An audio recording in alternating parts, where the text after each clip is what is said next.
हमारे चैनल में आपका स्वागत है। चलो नई कहानी शुरू करते हैं। कहानी का नाम है मैरिज स्टोरी। नए अपडेट के लिए सब्सक्राइब करना ना भूलें, लाइक करना ना भूलें।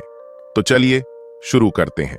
एक बड़ी सी हवेली, उसके चारों ओर बगान, उसमें महकते फूलों की खुशबू। उन्हीं पेड़ों के बीच एक संगमरमर के खूबसूरत फूलदान में लगा तुलसी का पौधा, जिसके चारों चक्कर लगा रही एक महिला देखने से किसी रानी से कम नहीं, आभा जैसे गृह लक्ष्मी हो। और इनका तो नाम भी लक्ष्मी है, वैष्णवी जी। वैष्णवी जी, हमारी चाय कहाँ है? अभी तक क्यों नहीं आई? वही पास में एक चेयर पर बैठे व्यक्ति ने तुलसी के पौधे को पूज रही महिला से पूछा। हम देखते हैं, आप जरा सब्र रखिए, आपकी न्यूज़पेपर भी भिजवाते हैं। शायद जैसे उन्होंने उस शख्स के अगले प्रश्न का भांप कर उसका जवाब पहले ही देना बेहतर समझा। जी जल्दी, पार्टी मीटिंग के लिए भी निकलना है। और आपके लाडले उठे कि नहीं? उठाइए, उन्हें कहिए कि सूरज कब के निकल गए। समय से उठाना न सिर्फ शरीर के लिए बल्कि करियर को भी बेहतर बनाने के लिए जरूरी है। एक हमारा राहुल है और एक आपके महाशय हैं। क्या आप भी हर वक्त हमारे बच्चे को बोलते रहते हैं? बस 21 का तो है अभी, सीख जाएगा धीरे धीरे, वैष्णवी जी ने कहा। जी वही तो हम कह रहे हैं कि नवाबजादे 21 के हो गए। उनके समय पर हम इस क्षेत्र के मेयर थे। और इनको देखिए, अब जाइए देखिए, उठे कि नहीं आपके राजकुमार? जी हम देखते हैं, वो कहती हुई चली जाती है। आइए मिलते हैं कहानी के नए किरदारों से। विधि बेटा आप कहाँ हैं? वैष्णवी जी घर में आती हुई कहती हैं। जी मां कहिए, विधि ने कहा। बेटा जाइए, आपके पापा कब से चाय के लिए कह रहे हैं, और न्यूज़पेपर भी साथ ले जाइएगा। और राहुल कहाँ है? वो अभी तक नीचे क्यों नहीं आया? वैष्णवी जी ऊपर सीढ़ियों को देखते हुए पूछती है। मां हम क्यों जाएं? आपके हस्बैंड है, आप जाओ चाय लेकर। और वैसे भी मैंने नेल पेंट लगाए हैं, वो खराब हो जाएगा, विधि ने चिढ़ते हुए कहा। विधि, यह कैसे बात कर रही हो आप मां से? सीढ़ियों से एक तेज आवाज आती है। राहुल नीचे आते हुए। मां आप जाइए, पापा के लिए चाय हम लेकर जाते हैं। वैसे भी आज की मीटिंग को लेकर और आने वाले चुनाव को लेकर हमें उनसे कुछ बात करनी है। वैष्णवी जी ने उसके गालों को सहलाया और मुस्कुराती हुई चली गई। विधि, राहुल की पत्नी, गुस्से से पैर पटकते हुए वहां से चली गई। Tanmay, I love you. No Tanmay, I love you the more. No no no, I love Tanmay most. Wait wait wait, I love you all. So everyone comment kiss me. अरे पलंग से गिरते ही एक लड़का जोरों से चीखता है। क्यों खुल गई नींद? आज कौन सी सपनों के शहर में थे हमारे राजकुमार? एक महिला अंदर आते हुए कहती है। ये है हमारा तन्मय, माँ का दुलारा, पापा से हर पल दांत खाने वाला, बहनों का लाडला, और जिसकी भाभी से तनिक भी बनती, पर भाई से हर बात शेयर करने वाला। अभी 21 का है तो कॉलेज फ्रेंड्स, मजाक मस्ती, एंटरटेनमेंट, गॉसिप में उलझा पड़ा। पर शायद हमारे तन्मय की लाइफ और उलझने वाली है। माँ आइए ना। तन्मय जमीन से उठते हुए कहता है। कितनी बार कहाँ है सोना, जल्दी उठा कीजिए। आपको पता है आपके पापा आप पर कितना गुस्सा है? वैष्णवी जी उसके ब्लैंकेट मोड़ते हुए कहती हैं। अरे मां रिलैक्स, ऐसा आज तक कभी हुआ है कि मिस्टर भपेश अग्रवाल हम पर गुस्सा ना हुए हो? शैतान, पापा को नाम से बुलाता है, शर्म नहीं आती? वो उसके कंधे पर प्यार से चपत लगाती हुई वो लड़का हंसकर मां से गले लग जाता है। Love you mom. अच्छा अच्छा, अब लाड दुलार बहुत हुआ, जा जाकर तैयार हो जा। तन्मय अपना सर हाँ में हिलाता है और अपने कपड़े ले बाथरूम की ओर बढ़ जाता है। दूसरी ओर एक मॉडर्न आर्किटेक्चर की मिसाल जैसा बना घर, चारों ओर कई सारे नौकर चाकर उसकी सफाई में व्यस्त। घर के फर्नीचर से लेकर उसके कर्टन्स तक इस घर की खूबसूरती और रॉयलनेस को बखूबी बता रहे हैं। वही एक सोफे पर एक जोड़ा बैठा हुआ है, दोनों कपड़ों से काफी एलिगेंट लग रहे हैं। तभी किचन से एक लड़की हाथ में 3 कॉफी मग पकड़े बाहर आती है। गुड मॉर्निंग मॉम डैड, उस लड़की ने कॉफी का मग सामने रखते हुए कहा। मल्लिका बेटा, हमने आपको मना किया है ना? इतने सारे नौकर हैं, आप किसी से भी काम करा सकती हैं। आपको खुद के लिए कॉफी बनाने की क्या जरूरत है? ये है मल्लिका, मल्लिका अग्निहोत्री, संतोष अग्निहोत्री और संगीता अग्निहोत्री की बेटी, और अपने दोनों भाइयों की जान, स्मार्ट, इंटेलिजेंट, मैच्योर, अपनी समझदारी से सबका दिल जीत लेने वाली। मॉम, क्योंकि हमें अपना काम खुद से करना अच्छा लगता है, और जब हम हॉस्टल में थे तो सारा काम खुद ही तो करते थे, और वैसे भी हमने सिर्फ कॉफी ही तो बनाई है। मल्लिका ने कॉफी मग टेबल पर रखते हुए कहा। ठीक है बेटा बैठो, संतोष जी ने बीच में कहा। और वैसे हमारे दोनों नटखट कहाँ हैं? द्विंस हुए थे तो मुझे लगा था कि सिर्फ शकल सेम कर दिया है भगवान ने, पर जैसे जैसे बड़े हुए दोनों के कारनामे भी सेम होते गए। जब देखो एक दूसरे के साथ मिलकर कोई ना कोई नई शैतानी में लगे रहते हैं। मल्लिका हंसते हुए। निशांत और ऋषिकेश दोनों सुबह सुबह ही बाइक लेकर निकल गए, पर उन्होंने कहा है कि वो दोपहर तक आ जाएंगे। संगीता जी अपने सर पर हाथ रखते हुए, पता नहीं ये दोनों कब सुधरेंगे। आज भी क्लास बंक कर दिया इन्होंने, पता नहीं क्या होगा इन दोनों का, मुझे तो समझ में ही नहीं आता। मॉम आप टेंशन मत लीजिए, मैंने इन्हीं के कॉलेज में एक लेक्चरर के लिए अप्लाई किया है। एक बार मैं अपॉइंट हो गई तो इन्हें कान पकड़कर अपने साथ लेकर जाऊंगी। मल्लिका ने हंसते हुए कहा तो सभी हंस पड़े। संतोष जी खड़े होते हुए, मैं चलता हूं, आज एक पॉलिटिकल पार्टी की मीटिंग में जाना है, मंत्री जी ने काफी रिक्वेस्ट की। वो उठकर चल देते हैं। Indian democratic party office. Meeting लगातार 2 घंटे तक चलती है। फाइनली मीटिंग के बाद कुछ देर के लिए संतोष अग्निहोत्री और राजेश अग्रवाल बातें करते हैं और फिर दोनों अपने कार से 2 अलग दिशाओं में निकल जाते हैं। राजेश जी तेज आवाज और तेज कदमों से घर के अंदर दाखिल होते हैं। तन्मय, तन्मय। उनकी आवाज सुन सभी घर के सदस्य बाहर आ जाते हैं। सुभलक्ष्मी जी टेंशन से, क्या हुआ आपको? आप ऐसे क्यों तन्मय को आवाज दे रहे हैं? कुछ हुआ है क्या? और तन्मय तो अपने कॉलेज गया है, उसने कुछ किया क्या? वहां कॉलेज से किसी की कंप्लेन आई क्या? वैष्णवी जी लगातार बोले जा रही थी। राजेश जी वैष्णवी की बात सुन मध्यम आवाज में, नहीं ऐसा कुछ नहीं हुआ, बस आपका लाडले घर आए तो उसे बता दीजिएगा कि 1 हफ्ते में उसकी शादी है। उसकी शादी हमने तय कर दी है। क्या? वैष्णवी जी ने हैरानी से पूछा। राजेश जी और वैष्णवी जी दोनों तन्मय के आने का इंतजार कर रहे थे। वैष्णवी जी के लाख पूछने पर भी राजेश जी ने अब तक लड़की, उसके परिवार और अचानक से रिश्ते तय हो जाने को लेकर कुछ भी नहीं कहा था। तन्मय दूसरी ओर अपने फ्रेंड्स के साथ कॉलेज बंक मारकर मुंबई की बीच घूम रहा होता है। ओ नो, इतना समय हो गया, तन्मय ने अपनी घड़ी देखते हुए कहा और श्रुत, तन्मय का जिगरी दोस्त, के साथ सबको बाएं कह वापस घर की ओर निकल गया। तन्मय चुपचाप धीरे से घर में इंटर करता है और सीढ़ियों से होता हुआ धीरे से अपने रूम में जाने लगता है। तन्मय, एक तेज आवाज आती है। तन्मय के पैर वहीं रुक जाते हैं। वो पीछे मुड़ता है तो देखता है उसका बड़ा भाई राहुल खड़ा था। वो मुस्कुराते हुए, क्या भाई, आपने तो मुझे डरा ही दिया था। कहां थे तुम?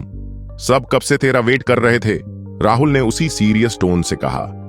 क्या भाई, आप तो जानते हो मेरी अभी कॉलेज लाइफ चल रही है, थोड़ा तो घूमना बनता है ना, और वैसे भी मैं आपकी तरह बोरिंग नहीं हूं, तन्मय ने मुंह बनाते हुए कहा। मॉम डैड कब से तेरा वेट कर रहे हैं, चल उनसे मिल ले, राहुल ने उसके सारे बातों को इग्नोर करते हुए कहा। ओके भाई, पर पहले चेंज तो कर लूं, बहुत थक गया हूं और इस ड्रेस में थोड़ा हैवी भी लग रहा है। वो इतना कहकर बिना राहुल की बात सुने तेजी से अपने रूम की ओर बढ़ जाता है।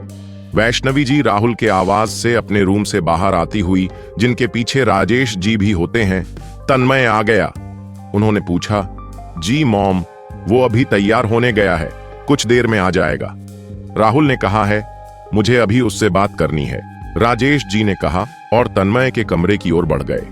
उनके पीछे पीछे वैष्णवी जी भी तन्मय के कमरे में जाती। कमरा बंद नहीं था, इसलिए दोनों अंदर जाते हैं। कमरे के बाथरूम से पानी गिरने की आवाज आती है, जिससे वो दोनों जाने लगते हैं, पर तभी तन्मय के फोन पर किसी का कॉल आता है।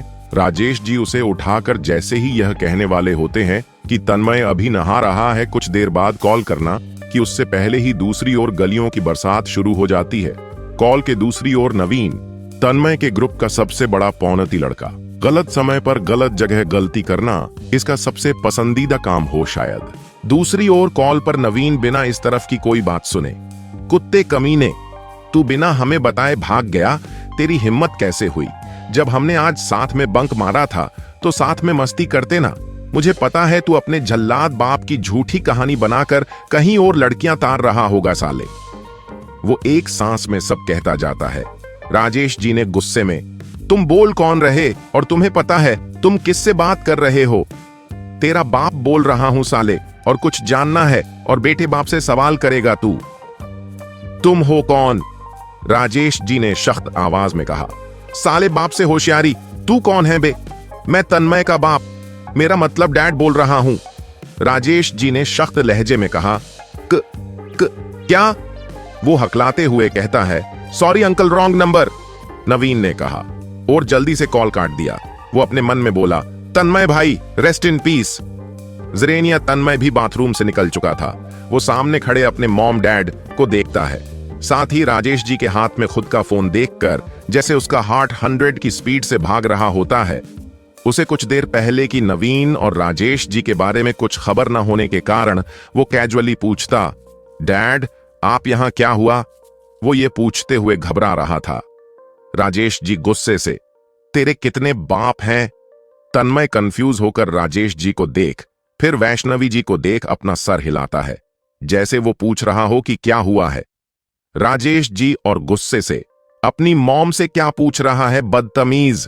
इस कॉल करने वाले से पूछ जो खुद को तेरा बाप बता रहा है। वो तन्मय के फोन को बेड पर पटकते हुए कहते हैं, बस बहुत हुआ, तेरी शादी के लिए रिश्ता आया है और मैंने उसे स्वीकार कर लिया है। तुम्हारी 1 हफ्ते में शादी है। अगर लड़की की तस्वीर देखनी हो तो तुम्हारे ड्रॉअर में रख दी है, देख लेना। वो कहते हुए गुस्से से कमरे से जाने को होते हैं। तन्मय अब भी कंफ्यूज्ड था। क्या एक कॉल के लिए डैड मेरी शादी करवाएंगे? पर डैड शादी कर लेने से कॉल थोड़े आना बंद होगा। वो बेपरवाही से बोला। राजेश जी शुभलक्ष्मी जी को देखते हुए, कभी कभी तो मुझे भी शक होता है कि यह मेरा ही बेटा है या नहीं, तुम ही इसको समझाओ।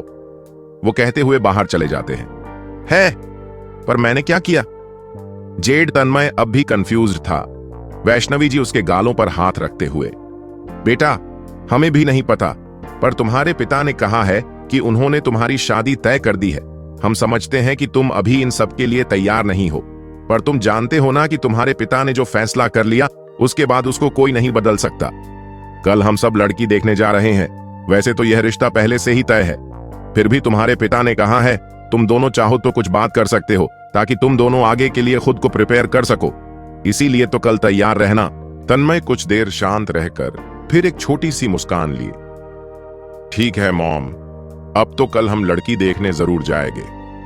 वो अपने मन में, शादी तो मैं नहीं करूंगा, चाहे इसके लिए मुझे कुछ भी करना पड़े। शुभलक्ष्मी जी तन्मय की बात से हल्का मुस्कुराती है और फिर बाहर चली जाती है। तन्मय मुस्कुराता हुआ कुछ सोचता है, तभी उसकी नजर बेड पर पड़े फोन पर जाती है। वो फिर से गुस्से में आते हुए, साले कुत्ते नवीन, अगर इस बार भी तू हुआ ना तो बिलीव में मेरी शादी हो ना हो, तेरा अंतिम संस्कार जरूर होगा। इधर दूसरी ओर लगातार संतोष हॉल का चक्कर लगा रहे होते हैं। संगीता जी लगातार संतोष जी को देखती है, पर वो जब उनसे कुछ पूछती वो बिना कुछ बताए टहलने लगते। तभी गेट से इंटर करती हुई मल्लिका की नजर अभी कुछ देर पहले संतोष और संगीता के बीच चल रही नोक झोंक पर जाती है। वो मुस्कुराते हुए, अब मेरे टॉम एंड जेरी किस बात पर लड़ रहे हैं? वो अपने बैग को रखते हुए कहती है। संतोष उसे देखते हुए आश भरी नजरों से देखते हैं, जैसे वो कह रहे हो कि मैंने कुछ नहीं किया, यही है जो मुझसे हमेशा लड़ती रहती है। पर जल्द ही संतोष जी सीरियस टोन में आते हुए, मल्लिका बेटा हमें आपसे कुछ बात करनी है। जी कहिए ना पापा, मल्लिका ने बिना किसी भाव के कहा। बेटा हम चाहते हैं कि, वो थोड़ा रुककर, हम चाहते हैं कि आप शादी कर लो।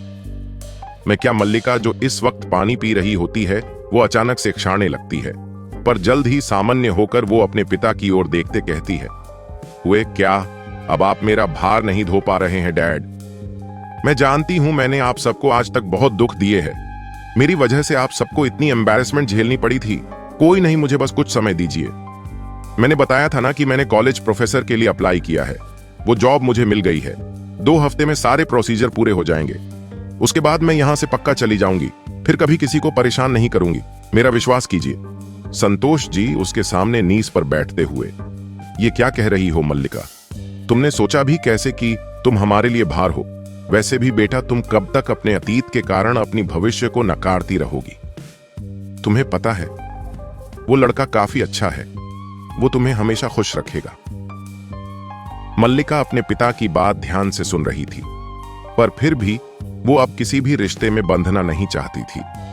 उसने एक बार फिर से संतोष जी को कन्विंस करते हुए कहा, पर डैड आप तो सब जानते हैं ना कि हम क्यों। संतोष जी ने बीच में ही उसे रोकते हुए कहा, बेटा कभी कभी भविष्य के सुनहरे रोशनी को देखने के लिए अतीत के घने कोहरे से बाहर निकलना ही पड़ता है। हम इसके आगे अब कुछ नहीं सुनना चाहते, वो लोग कल आ रहे हैं, आप समय से तैयार हो जाइएगा। वो इतना कहते हुए बाहर चले जाते हैं। मल्लिका ना चाहते हुए भी मन मारकर अपने रूम की ओर बढ़ जाती है। दूसरी तरफ तन्मय लगातार अपने दिमाग के घोड़े दौड़ा रहा होता है, पर लाख कोशिश के बाद भी उसे समझ नहीं आ रहा होता कि आखिर क्यों इतनी जल्दबाजी में उसकी शादी तय कर दी गई है। कहीं डैड को मेरे अफेयर्स के बारे में तो पता नहीं चल गया, या मेरे किसी लव स्कैंडल के बारे में। पर एक मिनट, मेरे तो अभी कोई लव अफेयर तो हुए ही नहीं, और अब जब अफेयर ही नहीं हुआ तो स्कैंडल कैसे होगा? वो अपने हाथों को घुमाता हुआ, कुछ तो गड़बड़ है दया, कुछ तो गड़बड़ है। एक मिनट, भाई को जरूर पता होगा। वो अचानक से खड़े होते हुए कहता है। वो दौड़ता हुआ अपने भाई के रूम में पहुंचता है। राहुल और विधि अभी अपना क्वालिटी टाइम स्पेंड कर रहे होते हैं। तभी उन दोनों का किस हो पाता, इससे पहले ही तन्मय ने झटके से अपने भाई को खींच लिया। भाई सुनो ना, मुझे कुछ बातें करनी थी आपसे। तन्मय को जब तक समझ आता कि वहां क्या हो रहा था, तब तक उसने सब गुड़ गोबर कर दिया था। विधि ने जैसे ही तन्मय की आवाज सुनी, उसने जल्दी से अपनी आंखें खोला। यूं? तुम इतने बड़े हो गए और तुम्हें पता नहीं किसी कपल के रूम में नॉक करके आना चाहिए? विधि ने गुस्से में कहा। राहुल बीच में ही, छोड़ो ना विधि, बच्चा है अभी। हाँ तन्मय बोल, तुझे क्या बात करनी है? विधि राहुल को कुछ रिएक्ट ना करते देख गुस्से से बाहर निकल जाती है। सॉरी भाई, मुझे नहीं पता था कि आप और भाभी। तन्मय ने अपना सर नीचे करके कहा।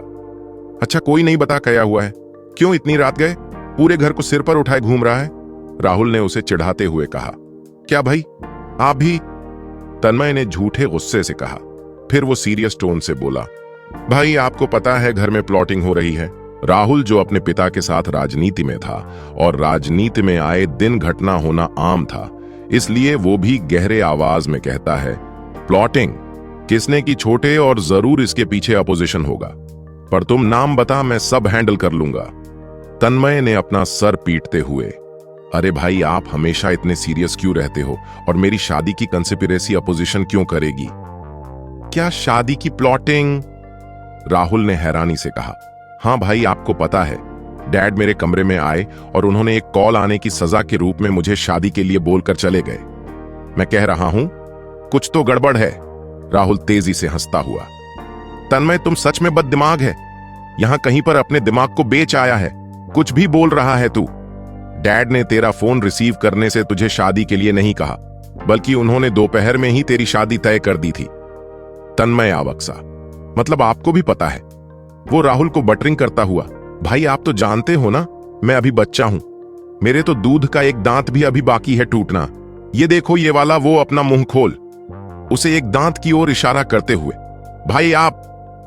उसे पहले ही राहुल ने उसे नकारते हुए कहा, नहीं छोटे, इस बार तो बिल्कुल उम्मीद मत करना, मैं डैड से बात नहीं करने वाला, और डैड इस बार किसी की बात सुनेंगे मुझे लगता भी नहीं। इसलिए जाओ, लेट हो रहा है, सो जाओ, कल हम लड़की वालों के घर भी जाना है। वो उसे कमरे से बाहर निकालते हुए कहता है। तन्मय नौटंकी करता हुआ, ठीक है भाई। वो अपने हाथों से झूठे आंसू पोंछते हुए, दुनिया याद करेगी कि आपने अपने छोटे भाई को रोते बिलखते छोड़ दिया। हिस्ट्री याद रखेगी आपको, हिस्ट्री। कंस जैसा भाई के भाव। सॉरी राहुल। वो अपनी झूठे आंसू को पोंछने का दिखावा करता हुआ। राहुल उसकी नोट की देख मन में मुस्कुराता हुआ। यह नहीं सुधरेगा। वो उसे चिढ़ाते हुए, कंस भाई नहीं मामा था। अरे भाई आप डिटेलिंग पर क्यों जा रहे हो? आपको मेरे आंसू नहीं दिख रहे? तन्मय फिर से झूठे आंसू पोंछते हुए। राहुल पहले तो मुस्कुराता है, पर जल्द ही वो अपना ऑरा थोड़ा सख्त करता हुआ, नहीं आ रहा क्या?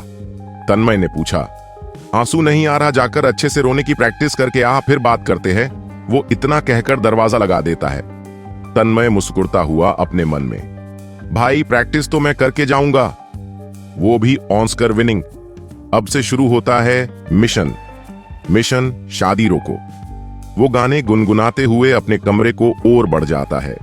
तन्मय अपने रूम में आता है और बेड पर बैठकर मोबाइल में यूट्यूब पर सर्च करता है, हाउ टू स्टॉप मैरिज, शादी कैसे रोके। पर यूट्यूब लगातार शादी कैसे जल्दी हो, शादी की अड़चनों को कैसे दूर करे, यही सब शो कर रहा था। तन्मय ने जितनी भी बार अलग अलग तरीकों से सर्च किया, सब जगह शादी कैसे जल्दी हो पाए उसके बारे में वो बता रहे थे। कोई भी शादी रोकने को लेकर कुछ बता ही नहीं रहा था। वो अपने फोन को गुस्से में बंद करते हुए, क्या यार, पूरी दुनिया में सबको शादी ही करनी है क्या? सब शादी करने को बता रहे हैं, कोई शादी रोकने के भी तो उपाय बता दो। वो कुछ देर ऐसे ही सोचता है और वापस से अपना फोन उठता है और श्रुत को फोन लगाता है। उस ओर से श्रुत सोई हुई आवाज में कहता है, क्या यार तन्मय, सोने देना, ना खुद सोता है ना किसी दूसरे को सोने देता है। अगर इतना ही ना सोने का शौक है तो गर्लफ्रेंड बना ले और रात भर लैला मजनू वाली बातों में लगा रहा कर, और अगर वो नहीं कर सकता तो शादी कर ले। अब फोन रख। तन्मय गुस्से से, साले कमीने, मैंने तुझे शादी रोको मिशन के लिए फोन किया है और तू मुझे शादी करने की सलाह दे रहा है, और इतनी जल्दी कौन सोता है बे? श्रुत अपनी एक आंखें झपाकर अपने मोबाइल की घड़ी देखता है। रात के 1 बज रहे होते हैं। वो फिर फोन की स्क्रीन को देखकर कुछ बुदबुदाता है और फिर अपने कानों से लगाकर कहता है, भाई इंसान इतनी जल्दी इंसान सोते हैं, तेरी तरह उल्लू नहीं हूं ना, इसलिए जल्दी सो रहा हूं। अब फोन रख। वो यह कहता हुआ फोन काटकर स्विच ऑफ कर देता है। तन्मय उसे फिर से कॉल करता है, पर सामने से जवाब आता है, the number you are trying to reach is currently switch off. Tanmay गुस्से से फोन बेड पर पटकते हुए, साले कमीने, अब कहियो तू कभी ब्रेड पकोड़े खिलाने और कोक पिलाने को, साले अब नहीं खिलाऊंगा, डोरेमोन की कसम। तन्मय अपना फोन फिर से उठाता है और उसमें कुछ सर्च करने लगता है, और फिर जैसे जैसे वो उसे देखता है उसकी आंखें चमक उठती हैं। वो अपना लैपटॉप ओपन करता है और उसमें कुछ करने लगता है। देखते देखते सुबह के 4 बज चुके होते हैं। तन्मय अंगड़ाई लेते हुए, अब देखता हूं कैसे करवाते हो मेरी शादी। वो अपने पीठ पर अपने हाथों से ठोकते हुए, शाबाश जीनियस, यू आर ग्रेट। अब तुझे कोई लड़की हां नहीं कहने वाली शादी के लिए। जबकि वही दूसरी ओर अग्निहोत्री मेंशन में मल्लिका रात से ही अपनी उधेड़ बुन में लगी हुई है। रह रहकर अतीत की कुछ धुंधली यादें उसके जहन में उठ रही हैं। वो लगातार अपने आंखों के कोने में आती आंसू की बूंदों को पोंछती जाती है। आखिरकार धीरे धीरे वो नींद की आगोश में चली जाती है। अगली सुबह दोनों ही घरों में काफी चहल पहल हो रही है। जहां एक ओर अग्निहोत्री मेंशन में सभी के आने की तैयारियां जोरों पर है, वहीं दूसरी ओर प्रजा निवास में सभी जाने की तैयारियों में लगे हुए हैं। अरे भाग्यवान, मिठाइयों की टोकरी रखवाई या नहीं आपने? राजेश जी ने वैष्णवी जी को देखते हुए पूछा। अरे बिल्कुल सब रखवा दिया, आप कोई टेंशन मत कीजिए, सब अच्छे से हो जाएगा, शुभलक्ष्मी जी ने मुस्कुराकर कहा। और आपके साहबजादे उठे कि नहीं? कहीं ऐसा ना हो कि सब चले जाएं और जिनको घोड़ी चढ़ना है वही यहां रह जाए, राजेश जी ने फिर से पूछा। जी जी, हम देखते हैं। विधि बेटा, आप देखिए ना राहुल तैयार हुए या नहीं, हम तब तक तन्मय के कमरे से हो आते हैं। वैष्णवी जी विधि से कह सीढ़ियों की तरफ बढ़ जाती है। वैष्णवी जी तन्मय के कमरे में आते हुए वो देखती है कि सारे चादर नीचे जमीन पर गिरी है। चारों ओर कागज मोड़कर फेंके हुए हैं। कपड़े जैसे तैसे मोड़कर चेयर पर रखे हैं। पानी की बोतल हल्की नीचे झुकी है, जिससे बूंद बूंद करके पानी फर्श पर बिखर रही है। वैष्णवी जी यह सब देखकर, हाय राम, क्या हालत कर रखा है कमरे का। इस लड़के ने कभी कभी तो लगता है कि इसके पापा का डिसीजन बिल्कुल सही है कि इसकी शादी करा दी जाए, तभी सुधरेगा यह लड़का। और ऐसा कौन से संविधान में लिखा है कि शादी करा दोगे तो मैं सुधर जाऊंगा? तन्मय ने झूठे गुस्से के साथ बेड से उठते हुए कहा। शुभलक्ष्मी जी उसके गालों को प्यार से सहलाती हुई, बेटा तू सुधरे न सुधरे, ये कमरा तो सुधर जाएगा। ये क्या हाल बना रखा है तूने? तू अपने अलावा यहां किसी को आने नहीं देता है और तू खुद इस कमरे को साफ करता नहीं है, तो आखिर कोई तो होनी चाहिए ना तुझे और इस कमरे को ठीक करने के लिए। हाँ तो आप हो ना, आप भी आती हैं कमरे में और आप तो मेरी गलती पर कान भी खींचते हो, फिर और किसकी जरूरत है मुझे? तन्मय ने रुआसी आवाज में कहा। हाँ वो तो है, पर क्या है ना, अब हमारी उम्र हो गई है, क्या पता हम कल सोकर उठे ही ना, फिर कोई होनी चाहिए ना हमारे लड्डू को संभालने के लिए। वैष्णवी जी उसके बालों पर हाथ फेरते हुए, क्या मां कुछ भी कहती रहती हो, जाओ मैं आपसे बात नहीं करता। तन्मय ने वैष्णवी जी से पीठ दिखाकर बैठते हुए कहा, अच्छा सॉरी, अब नहीं कहेंगे, ये देखो हमने कान भी पकड़ा है, वैष्णवी जी ने उसके सामने आते हुए कहा।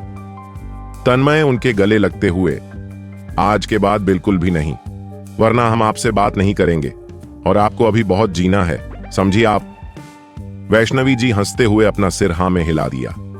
वैष्णवी जी तन्मय से थोड़ा दूर होते हुए, अब जाओ और जाकर तैयार हो जाओ, वरना तुम्हारे पिताजी सारा घर सर पर उठा लेंगे। तन्मय और वैष्णवी दोनों मुस्कुरा देते हैं। वो दोनों सीढ़ियों से उतर नीचे आ जाते हैं। तन्मय के इस तरह चिल रहने और मुस्कुराने से राहुल थोड़ा परेशान सा खुद से बड़बड़ाता है। मुझे ऐसा क्यों लग रहा है कि यह लड़का कुछ उल्टा पुल्टा करने वाला है। आई होप कि ऐसा कुछ ना हो, वरना डैड पता नहीं तन्मय को क्या करेंगे, क्योंकि केवल मैं ही जानता हूं कि डैड इस रिश्ते के लिए इतने जल्दी में क्यों है। कुछ देर में सारे कार एक बड़े से विला के बाहर रुकती है। सभी बाहर निकलते हुए एक बड़े से हाल में दाखिल होते हैं। संतोष जी और संगीता जी सभी का स्वागत करते हुए उन्हें बैठाते हैं। संतोष निशांत से, बेटा देखिए मल्लिका कहाँ है, उन्हें कहिए उनके ससुराल से लोग आ गए। निशांत अपना सर सहमति में हिलाता है और सीढ़ियों से ऊपर मल्लिका के रूम में पहुंचता है। वही निशांत के जाने के बाद आशिकेश कुछ स्नैक्स लेकर आता है। सब कंफ्यूज होकर उसे देखने लगते हैं। संतोष जी मुस्कुराते हुए, यह आशिकेश है, निशांत से बस 5 मिनट छोटा, दोनों ट्विंस है, इसीलिए दोनों की शक्ल काफी मिलती है। काफी नहीं अंकल, पूरी फोटो स्टेट है दोनों। वैसे एग्जाम में तो तुम दोनों को मजा आ जाता होगा, एक दूसरे की कॉपी भी एक्सचेंज कर लेते होंगे और टीचर को पता भी नहीं चलता होगा। तन्मय जो बस बेपरवाही से बोले जा रहा था, राजेश जी उसके ऐसा करने से उसे घूर रहे थे, जबकि इधर तन्मय इन सब की बिना परवाह किए जब से सोफे पर बैठा था, वो तब से टेबल से कुछ न कुछ उठाए खाए जा रहा था। वो देखता है मल्लिका तैयार होकर नीचे ही उतर रही होती है। मल्लिका सीढ़ियों से होती हुई सभी के पास आती है, सबके पांव छूकर तन्मय के पास बैठ जाती है। शुभलक्ष्मी जी बीच में ही, जेठ बेटा वहां तन्मय के साथ तो लड़की बैठेगी, आप हमारे पास आ जाओ। संतोष जी एक फिक्की मुस्कान के साथ, ये क्या कह रही है बहन जी, यही तो है मल्लिका हमारी बेटी जिसे आप लोग मिलने आई हैं। अंकल वो हरी वाली मिठाई पास करना ना जरा। तन्मय एक मिठाई को मुंह में डालते हुए संतोष जी को बीच में टोकते हुए बोला। संगीता जी हंसते हुए, हाँ हाँ क्यों नहीं बेटा जी, लीजिए ना, वो प्लेट आगे बढ़ाते हुए। राजेश जी तन्मय को गुस्से से देखते हुए, यह लड़का कुछ देर शांत नहीं बैठ सकता। वैष्णवी जी सबको बीच में काटते हुए, माफ कीजिएगा भाई साहब, पर मल्लिका बिटिया की उम्र कितनी है। संतोष जी अभी कुछ कहते उससे पहले ही मल्लिका ने कहा, जी आंटी जी 25 वर्ष, हम 25 साल के हैं। क्या? तन्मय जो इस वक्त बोतल से पानी पी रहा था, उसने अपनी मुंह का सारा पानी वापस बोतल में उगलते हुए कहा, खांसी होने लगी, जिसके कारण उसे राजेश जी गुस्से में, यह क्या बेहूदगी है तन्मय। संतोष जी उन्हें बीच में रोकते हुए, अरे कोई बात नहीं भाई साहब, बच्चा है अभी। तन्मय फिर बीच में, यही तो अंकल ये समझते ही नहीं, अभी तो बच्चा हूं, अभी तो मेरी फ्लर्टिंग और कैजुअल डेटिंग का समय है, बताओ ये शादी करा रहे हैं अभी मेरी। शायद आपको नहीं पता, मैं सिर्फ 21 साल का हूं, यानी मैम से छोटा। वो मल्लिका की तरफ देखते हुए, शायद डैड बताना भूल गए होंगे, पर कोई नहीं, अब क्लियर है तो शादी कैंसिल। चलिए डैड घर चलते हैं, वो सोफे से खड़े होते हुए। वैसे अंकल यह काजू वाली मिठाई अच्छी है, इसे एक लेकर जाता हूं।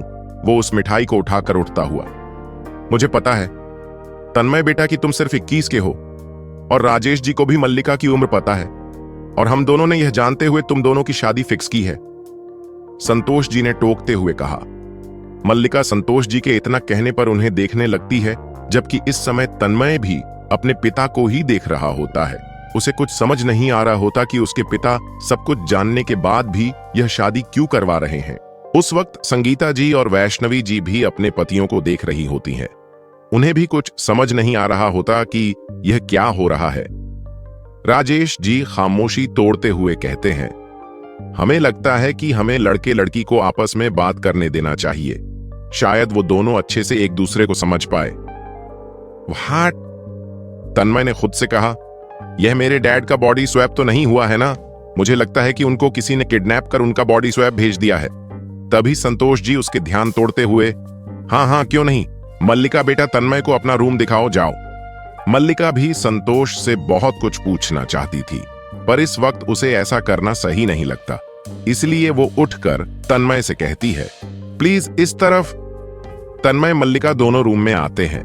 तन्मय खुद में ही, मुझे तो लगा था मुझे यह शादी तुड़वाना पड़ेगा, पर अब कोई टेंशन ही नहीं है, क्योंकि कोई भी लड़की अपने से 4 साल छोटे लड़के को हाँ करेगी ही नहीं। तन्मय अभी यह सब सोच ही रहा था कि उसने मल्लिका की आवाज सुनी। आपको कुछ पूछना हो तो आप पूछ सकते हैं, मुझे कुछ नहीं पूछना। मतलब आप बिना कुछ पूछे ही शादी के लिए मना करने वाली है? तन्मय ने एक्साइटेड होकर पूछा। क्या? पर क्यों शादी के लिए मना करूंगी? हाट, तुम अपने से 4 साल छोटे लड़के से शादी करोगी? तन्मय ने ऐसे कहा जैसे उसकी सारी ख्वाहिशें एक बार में टूट गई हो। हाँ शायद। मैं अब अपने पेरेंट्स की किसी बात को अनसुना नहीं करना चाहती, इसलिए वो जो कहेंगे, जिससे कहेंगे मैं शादी कर लूंगी। ऐसा थोड़ी होता है, मैं तुमसे 4 साल छोटा हूं। अच्छा लगेगा कोई कहेगा तुमसे कि तुमने एक बच्चे से शादी की है? वो अपने मुंह पर हाथ रखकर आ आ आ आ आ आ आ तन्मय ने बच्चों के जैसे कहा। मल्लिका ने तन्मय को ऐसे देखकर मुस्कुराते हुए कहा, पर मैं सच में शादी के लिए मना नहीं करूंगी। आप चाहे तो मना कर सकते हैं, मुझे उसमें भी कोई प्रॉब्लम नहीं है, क्योंकि मैं ये शादी केवल अपने पापा के लिए कर रही हूं, इसलिए मैं मना नहीं करूंगी। आप चाहे तो मना कर सकते हैं। हाँ, जैसे वो हिटलर तो मेरी बात सुन लेगा, तन्मय ने बच्चे की तरह शिकायत करते हुए कहा। तन्मय की बात सुनकर मल्लिका ने धीरे से कहा, कौन हिटलर? अरे वही जो नीचे बैठे हैं, मेरे पूजनीय पिताजी। तन्मय ने अपने दोनों हाथों को हवा में उठाते हुए ऊपर देखकर कहा, जहां उसे सीलिंग पर एक छिपकली दिखी। मम्मी! तन्मय चिल्लाते हुए बेड पर चढ़ गया। छू छू! तन्मय ने उस छिपकली की ओर देखते हुए कहा, तो मल्लिका तेजी से हंसने लगी। इस वक्त तन्मय एक 5 साल का बच्चा लग रहा था। तन्मय उसको देखते हुए कुछ पल उसकी हंसी में खो सा गया, पर जल्द ही जब उसने मल्लिका को एक झाड़ू की मदद से यूएस छिपकली को भागते हुए देखा तो हैरान हो गया। क्या इससे इनसे डर नहीं लगता? छी तन्मय, तूने अपना सारा इंप्रेशन बिगाड़ दिया। पर मैं क्या करता, वो इतनी बड़ी थी, तन्मय ने मन में सोचा। अभी तन्मय अपनी इस बेतुकी सोच में डूबा था, तभी उसे मल्लिका की आवाज सुनाई दी। देखिए तन्मय जी, मैं अपने पापा की कोई बात नहीं टालती और न ही यह टाल सकती हूं, इसलिए मुझे लगता है कि आपको ही यह शादी करने से मना करना होगा। तन्मय उसकी बात सुनते हुए अपने मन में, यह तो पूरी पागल है तन्मय, माँ बाप की इतनी बातें कौन मानता है?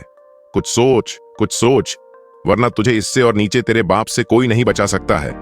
ये शादी करके रहेगी और तेरा बाप शादी करा के। वो कुछ सोचते हुए, देखिए मैं बहुत शरीफ लड़का हूं, पर मुझ में बस एक गंदी आदत है, मैं प्याज खाता हूं। क्या? मल्लिका ने चौंकते हुए कहा। तो इसमें क्या प्रॉब्लम है? हाँ, मैं प्याज खाता हूं, पर केवल मुर्गे के साथ खाता हूं, और मुर्गा तब खाता हूं जब मैं शराब पीता हूं। मैं शराब तब पीता हूं जब मैं डांस देखता हूं, और मैं डांस केवल बियर बार में ही देखता हूं।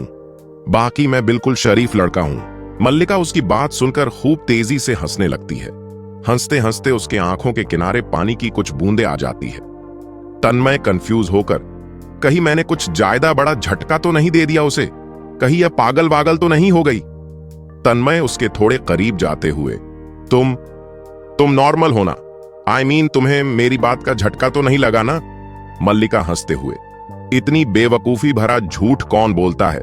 तन्मय आश्चर्य से अपने मन में, क्या इसे पता चल गया कि मैंने झूठ बोला था?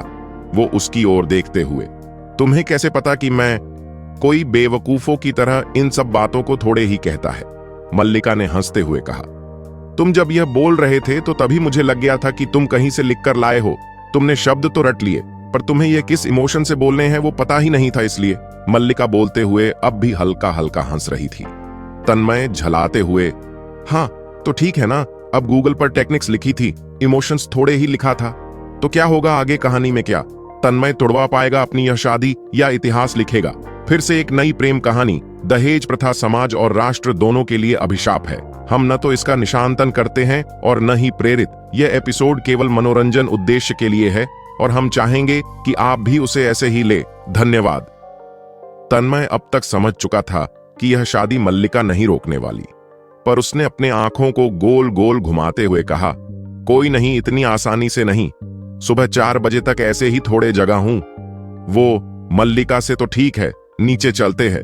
मल्लिका और तन्मय दोनों नीचे की ओर जाने लगते हैं कि अचानक उसके दिमाग में कुछ आता है और वो सीढ़ियों की रेलिंग पर बैठ सरकता हुआ हूटिंग के आवाज के साथ नीचे आने लगता है। पर जल्द ही रेलिंग के खत्म होने वाले ऊपरी सिरे से टकराकर अपने लोअर पार्ट को पकड़ चिल्लाने लगता है। उसके इस तरह से चिल्लाने से सब दौड़कर वहां पर आते हैं।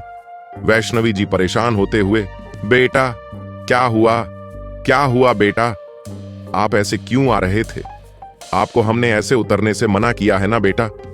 तन्मय सबको देख अपना नाटक शुरू करते हुए, मां बहुत तेज लग गई, लगता है हम अब कुछ नहीं कर सकते। वो संतोष जी की ओर देखते हुए, अंकल लगता है हम अब बाप नहीं बन सकते, हमें माफ कर दीजिएगा। हम अब जानते हैं कि अब आप ऐसे लड़के से रिश्ता नहीं करेंगे, हमसे आप रिश्ता नहीं करना चाहते। पर कोई नहीं अंकल, हम आपका डिसीजन स्वीकार है। चलो पापा चलते हैं, घर जाने में समय लगेगा। वो जल्दी से खड़ा होता हुआ। मल्लिका पीछे खड़ी तन्मय की बातें और बेवकूफियों पर मुस्कुरा रही थी। वो मन में, यह सच में बहुत बड़ा वाला बुद्ध है बुद्धुदास। राजेश जी, क्या तुम अब ठीक हो जो इतनी आराम से चल पा रहे हो? हमें लगता है तुम्हें कुछ नहीं हुआ है। तन्मय उनकी बात सुनते हुए पेट के पास हाथ रख लेता है। नहीं पापा, बेहद दर्द है हमें नहीं लगता हम इस वक्त चल पाएंगे। संतोष जी और बाकी सब उसके इस झूठ को काफी पहले पकड़ चुके थे। कोई नहीं बेटा, एक काम करो, तुम यही रहो, हम डॉक्टर को है, वो तुम्हें देख भी लेंगे और तुम्हारा टेस्ट भी कर लेंगे, बुला देते। और अगर ऐसी कोई बात हुई तो वो कुछ मेडिसिन दे देंगे। वैसे भी मेडिकल साइंस ने इतनी तरक्की कर ली है, कोई ना कोई तो सॉल्यूशन मिल ही जाएगा ही। तन्मय ने उन्हें देखकर हैरानी से कहा। राहुल राजेश जी का चेहरा देखकर समझ चुका था कि उन्हें अब गुस्सा आ रहा है। वो तन्मय के पास जाते हुए कान में कहता है, तन्मय तेरा झूठ सबने पकड़ लिया है, तो अब प्लीज शांत हो जा। पर मैंने तो इतनी अच्छी एक्टिंग की थी, फिर कैसे पता चला? तन्मय ने तेज आवाज में कहा। तो सब उसे सुन हंसने लगे। मल्लिका ने अपना माथा पीटते हुए, डैड पता नहीं ये नमूना कहां से ढूंढा है, कोई कॉमन सेंस ही नहीं है। इसमें कौन सी बात कहनी है और कौन सी बात सेंसर करनी है, इसे तो जैसे समझ ही नहीं आता। संतोष जी तन्मय के पास आते हुए राहुल से, कोई नहीं बेटा जी, आप चलो सोफे पर बैठते हैं। सभी वापस सोफे पर बैठते हैं। तभी अंदर से एक मेड हाथ में सोमसे का प्लेट लेकर आती है। तन्मय उस प्लेट को देखते ही खुशी से उछल कर जाकर समोसे अपने पास ले लेता है और बिना किसी से पूछे सब खाने लगता है। तुम्हें पता है, मेरे कैंटीन में मैं और श्रुत समोसे की बेत लगाते हैं कि कौन कितने समोसे खा सकता है, और हर बार मैं जीतता हुआ।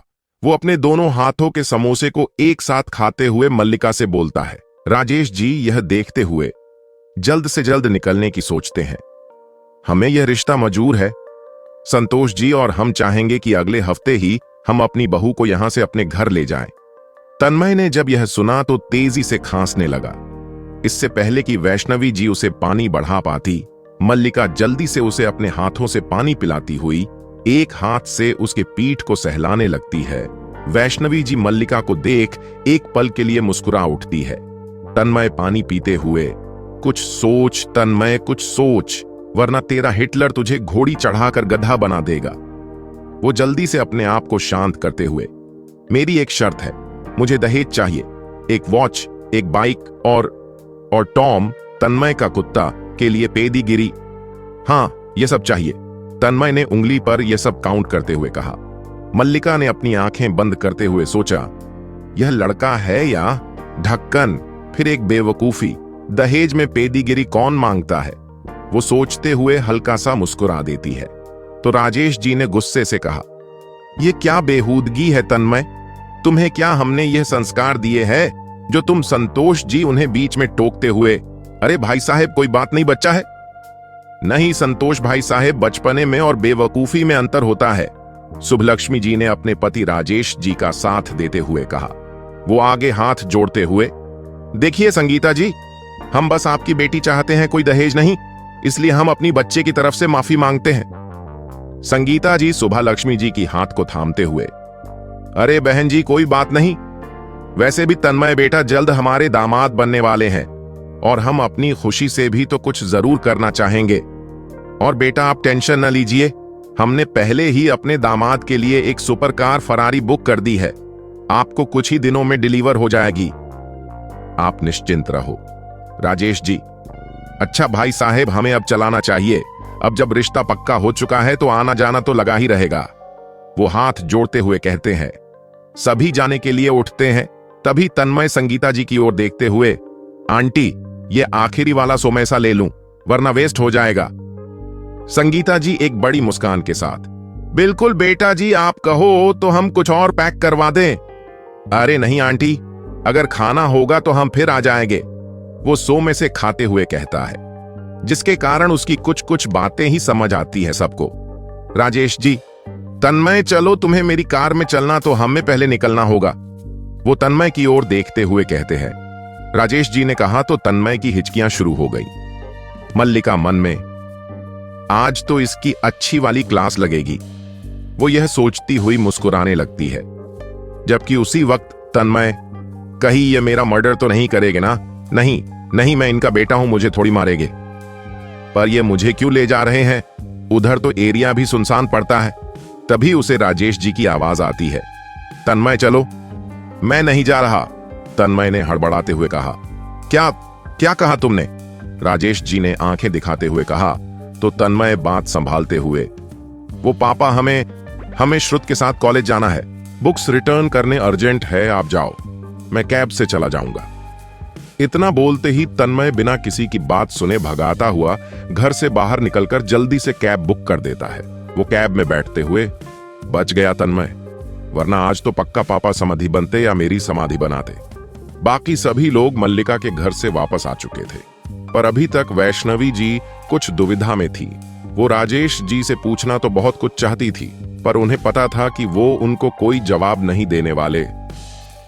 दूसरी ओर संगीता जी कई बार संतोष जी से मल्लिका की शादी उससे 4 साल छोटे लड़के से क्यों करवा रहे हैं वो पूछती है, पर संतोष जी हर बार बात बदल देते। तन्मय श्रुत के साथ कॉलेज में था। श्रुत तन्मय को ऐसे फॉर्मल कपड़ों में कॉलेज में देख पूरी तरह शॉक्ड था। श्रुत उसका मजाक उड़ाते हुए, अपने मोबाइल से उसका फोटो दिखाते हुए, भाई आपने इस लड़के को कहीं देखा है क्या? वैसे लगता तो आपके जैसे ही है, बस उसका पहनावा थोड़ा अलग है। तन्मय मुंह बिगाड़ते हुए, वेरी फनी। श्रुत उसके गालों को पकड़ते हुए, हाय मेरी जान, तू जब ऐसे करता है ना, दिल करता है तेरी एक पप्पी ले लूं। तन्मय उसे दूर धकेलते हुए, छी, दूर रहा कर मुझसे। श्रुत उसको और छेड़ते हुए, उसके गले में हाथ डालते हुए, तुझसे दूरी ही तो ब्रादस नहीं होती मेरी जान। वैसे तू लड़की होता ना तो तुझको किडनैप करके तेरे साथ शादी कर लेता है। तन्मय शादी का नाम सुनकर इरिटेट होता हुआ, देख श्रुत, तू मेरे मूड का महाभारत मत कर, और वैसे भी तू रहने दे, उसके लिए वो चुड़ैल ही काफी चुड़ैल। श्रुत ने हैरानी से, कहीं कोई तेरी गर्लफ्रेंड तो नहीं बन गई? और तूने भाई को बताया भी नहीं? यार उससे कहकर मेरे लिए भी उसकी कोई दोस्त पटवा दे। तन्मय जो पहले से टेंशन में था, श्रुत की बात सुनकर गुस्से में, हां क्यों नहीं, तेरे लिए भी कोई आंटी पटवा देता हूं। आंटी? छी यार, मैं तो भी 21 साल का हूं, मैं तो किसी हॉट बोल्ड मॉडल डेट करूंगा, वो जब स्विमिंग सूट में पूल से निकलेगी। वो ऊपर देखते हुए इमेजिन कर रहा था। तन्मय उसको बीच में टोकते हुए, ओ गरीबों के इमरान हाशमी लौटा लौटा, तू ना अपने ख्याली पुलाव बाद में पकाना। श्रुत जो अपने गर्लफ्रेंड के ख्याल में था, तन्मय को गुस्से से घूरते हुए, तू ना हमेशा ऐसे ही करता है, तुझको ना कोई बोरिंग सी गर्लफ्रेंड मिल जाए, जा, यह श्रुत बाबा का श्राप है। तन्मय उसको घूरते हुए, तथास्तु, तेरे देने से पहले भगवान, सॉरी, मेरे बाप ने तेरे सारे श्राप स्वीकार कर लिया। श्रुत अपने बालों पर हाथ फेरते हुए, क्या? अब क्या किया तेरे पूजनीय पिता ने? अरे पूछ मत यार, हिटलर ने मेरी शादी तय कर दी, वो भी मेरे से 4 साल बड़ी लड़की से को नचाते हुए दूर फेंकते हुए कहता है। तन्मय पास रखे एक छोटे से पत्थर के टुकड़े, क्या? श्रुत ने चिल्लाकर कहा तो कॉलेज के आसपास के लड़के और लड़कियां उन्हें देखने लगे। तन्मय उसके मुंह पर हाथ रखते हुए, क्या कर रहा है? चिल्ला चिल्ला कर सबको शादी में इनवाइट कराएगा क्या? श्रुतास पास देखते हुए, और यह तू मुझे अब बता रहा है? तन्मय जो कल रात श्रुत के फोन रखने से गुस्सा में था, उसको हाथ में रखे बुक से मारते हुए, साले जब कल फोन किया था तो तूने क्या किया था? श्रुत उस सीन को ऊपर देखते हुए याद करते हुए को वापस तन्मय की ओर देखते हुए, हाँ तो तू घुमाकर क्यों बात कर रहा था? सीधे सीधे नहीं बता सकता था? तन्मय इस वक्त उसे और छोटी आंखें कर घूरने लगता है। श्रुत थोड़ा डरते हुए, अच्छा ठीक है ना, अब से पूरी बात सुन लिया करूंगा। वो बात बदलते हुए, वैसे भाभी की फोटो दिखाना। तन्मय श्रुत को घूरते हुए अपने व्हाट्सएप से मल्लिका की फोटो निकालकर श्रुत की ओर बढ़ा देता है। श्रुत एक्साइटमेंट में मल्लिका की तस्वीर देखते हुए, भाई कुछ भी बोल, भाभी है तो माल। वो बोलते बोलते तन्मय की ओर देखता है, जो अपनी आंखें छोटी कर उसे घूर रहा था। श्रुत खुद को संभालते हुए, बिल्कुल मां, भाभी मां की तरह है। तन्मय ने जलालते हुए कहा, वही तो दिक्कत है, ये पत्नी कम मां ज्यादा लगेगी, पर मेरे हिटलर बाप को ये कौन समझाए? पर भाई, भाभी हमारी कॉलेज की सारी बैचमेट्स से खूबसूरत है। अगर इस कॉलेज में आ जाए तो 10 से 12 तो पक्का उन पर फ्लैट हो जाए। तन्मय गुस्से से उससे फोन छीनता हुआ, तू ऐसे ही चुप करेगा या मैं तुझे मुक्का मारूं? श्रुत अपने आप को संभालते हुए, अरे भाई, मैं तो बस तारीफ कर रहा था। अब लड़कियों को चेकआउट करने वाले समय में तू शादी करेगा तो इसमें मेरी गलती थोड़ी है। तन्मय अब इरिटेट होते हुए, तू मेरी मदद करने वाला है या नहीं? और अगर तेरे पास कुछ प्लान है या नहीं है तो बता, नहीं तो निकल, वरना बहुत पिटेगा। श्रुत उसके गले में हाथ डालते हुए, अरे भाई तू गुस्सा क्यों कर रहा है? मैं तो कहता हूं आज फैसला कर ही देते हैं। अपन चलते हैं भाभी के घर और उनसे कहते हैं कि वो खुद से शादी तोड़ेगी कि नहीं, तो वो कहेंगी नहीं। हाँ तो, तन्मय ने इंटरेस्ट से पूछा। हाँ तो हो गया ना फैसला, फिर तेरी भाभी से शादी हो जाएगी। श्रुत बिना तन्मय की ओर देखे बोले जा रहा था। तन्मय अपने हाथों का बांधते हुए उसके पीठ पर एक गुस्सा देता है। मजाक चल रही है, कॉमेडी हो रही है, ही हैप्पी। साले कुछ जेन्युइन बोल ले, जब देखो तब मूवी डायलॉग मारता रहता है। जबकि श्रुत उसकी कोई बात नहीं सुन रहा था। वो तो बस तन्मय के गुस्से से अपनी पीठ पकड़े के बैठा था। पर तन्मय को श्रुत पर गुस्सा करते करते कुछ याद आया। वो जल्दी से श्रुत की ओर लपका। श्रुत, जिसने कुछ देर पहले ही तन्मय के गुस्से को झेल था, वो उसके पास आने से 2 कदम पीछे लेकर, भाई सॉरी यार, अब नहीं करूंगा, अब नहीं जाएंगे भाभी के घर। तन्मय उसके ऊपर कूदते हुए, साले तू इतना इंटेलिजेंट है, क्या कहूं, अब हम मल्लिका के घर जरूर जाएंगे। श्रुत अपने बालों में हैरानी से हाथ फेरते हुए, क्या मैं इंटेलिजेंट हूं, पर यह कब हुआ और मुझे किसी ने बताया भी नहीं? कुछ देर बाद रात के 9 बजे तन्मय और श्रुत दोनों मल्लिका के घर के बाहर खड़े थे। तन्मय अपने आदतन अनुसार गेट की ओर बढ़ गया। श्रुत उसके बाजू को पीछे खींचकर, अबे साले क्या करने जा रहा है? तन्मय उसी बेपरवाही से मल्लिका से मिलने और कहा। श्रुत अपने हाथ से सर पर मारते हुए, भगवान इस लड़के का क्या करूं? अबे अगर घर के दरवाजे से जाएगा तो सब देख नहीं लेंगे, और अगर किसी ने देख लिया तो तेरे बाप के पास फोन जाने में देरी नहीं लगेगी, और उसके बाद तो तेरा हिटलर क्या करेगा ये मुझे बताने की जरूरत नहीं है। तन्मय उसकी बात सुनकर, तू सही कह रहा है, पर अब जाएंगे कैसे? यही सोचते हुए उसकी नजर एक जगह पर ठहर गई। वो कभी उस जगह को तो कभी श्रुत को देखता। श्रुत तन्मय की नजरों का मतलब समझते हुए, नहीं, बिल्कुल नहीं तन्मय, मैं यह नहीं करने वाला। तन्मय मुस्कुराते हुए, प्लीज प्लीज। श्रुत फिर से मना करते हुए, मैं यह बिल्कुल नहीं करने वाला, मैं जा रहा हूं। तन्मय उसके हाथ पकड़ते हुए, भाई नहीं है, प्लीज चल ना प्लीज। श्रुत उसके आखिरी बार कहते हुए, देख मैं यह नहीं करने वाला, मैं जा रहा हूं। तन्मय श्रुत को इमोशनल ब्लैकमेल करते हुए, ठीक है, तू भी अकेला छोड़कर चला जा। वो अपने नकली आंसू पोंछते हुए, दोस्त दोस्त ना रहा, प्यार प्यार ना रहा। श्रुत इरिटेट होते हुए, अच्छा चल, नौटंकी कहीं का। तन्मय श्रुत पर कूदते हुए, थैंक यू थैंक यू।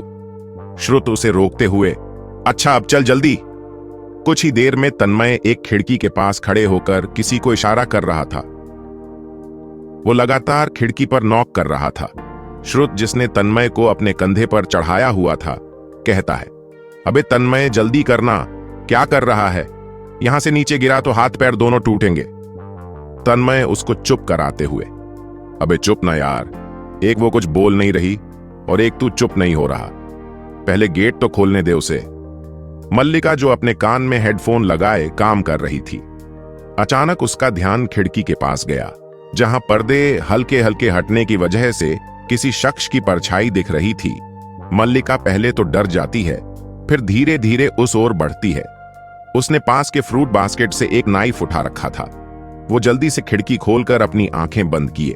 अभी नाइफ सामने चलाने ही वाली थी कि तन्मय ने चीखा, मम्मी।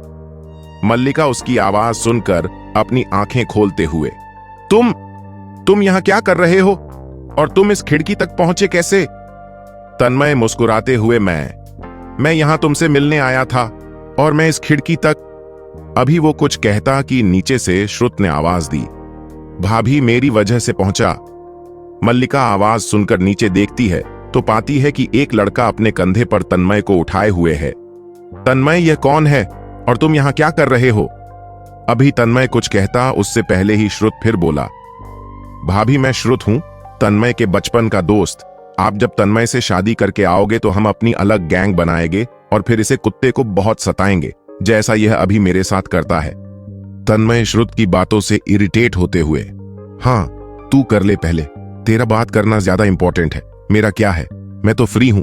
मल्लिका उन दोनों की बातों से इरिटेट होकर तन्मय से जेड, तन्मय यह सब क्या है? तुम उतरो नीचे, उसे तकलीफ हो रही होगी और तुम यहां तक आए कैसे?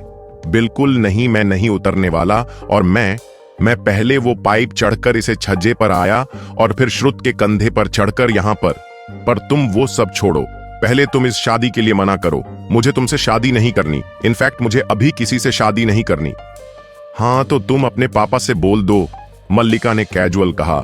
वही तो नहीं कर सकता, अगर मैंने कहा तो हिटलर मुझे छोड़ने वाले नहीं है। तन्मय उसकी ओर बच्चों की तरह मुंह बनाते हुए कहा। मल्लिका जो बाहर से खुद को गुस्सा दिखा रही थी, तन्मय के इस क्यूट एक्सप्रेशन को देख वो भी मुस्कुरा दी, पर जल्द ही खुद को शांत करते हुए उसने कहा, एग्जैक्टली जैसे तुम अपने पापा को मना नहीं कर सकते, वैसे ही मैं भी अपने पापा को मना नहीं कर सकती है। इसलिए अच्छा यही होगा कि हम एक दूसरे से शादी कर लें। तन्मय उसकी बात सुनकर गुस्से से मल्लिका के हाथ में पकड़ा चाकू छीनकर, देखो शादी तो मैं नहीं करूंगा, इसके लिए मुझे जान ही क्यों ना देनी पड़े, वो हाथ पर चाकू रखते हुए कहता है। मल्लिका उसकी ओर हाथ बढ़ाते हुए, देखो पर तन्मय बीच में ही पास मत आना, मैं नस काट लूंगा। तन्मय कह तो रहा था पर चाकू देख ही उसके हाथ कांप रहे थे। मल्लिका उसकी ओर देखते हुए, चुप, मैं कह रही हूं कि चाकू उलटी है, धार दूसरी तरफ है, इधर से तुम्हारा नस नहीं कटेगा।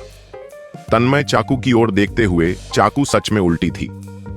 हाँ तो मैं चाकू सीधी करके चलूंगा। वो एक पॉज लेता हूं, 1 सेकंड, मतलब मैं अगर मर जाऊंगा तब भी तुम अपने पापा को मना नहीं करोगी? मल्लिका लापरवाही से, बिल्कुल नहीं, इनफैक्ट मेरे लिए तो अच्छा है कि तुम मर जाओगे। मैं झूठा कंसर्न और दुख दिखाओगी और मेरे घर वाले कुछ दिनों के लिए मुझे शादी के लिए प्रेशराइज नहीं करेंगे। मेरे लिए तो यह फायदे का सौदा है। तन्मय जल्दी से अपने हाथ का चाकू फेंकते हुए, जेड नहीं, बिल्कुल नहीं, तुम्हारे लिए मैं क्यों मरूं, मैं सुसाइड नहीं करूंगा। ग्रेट, तो अब मेरी बात सुनो, मल्लिका ने गंभीर होते हुए कहा। तन्मय उसकी खिड़की पर टेक लगाकर सर रखते हुए, ये तुम क्या कर रहे हो? मल्लिका ने क्यूरियसली पूछा। तुम्ही ने तो कहा। ध्यान से सुनो, तन्मय ने पाउट बनाकर कहा। मल्लिका अपना हाथ अपने सर पर रखते हुए, डैड को पूरी दुनिया में मेरे लिए क्या यही नमूना मिला था?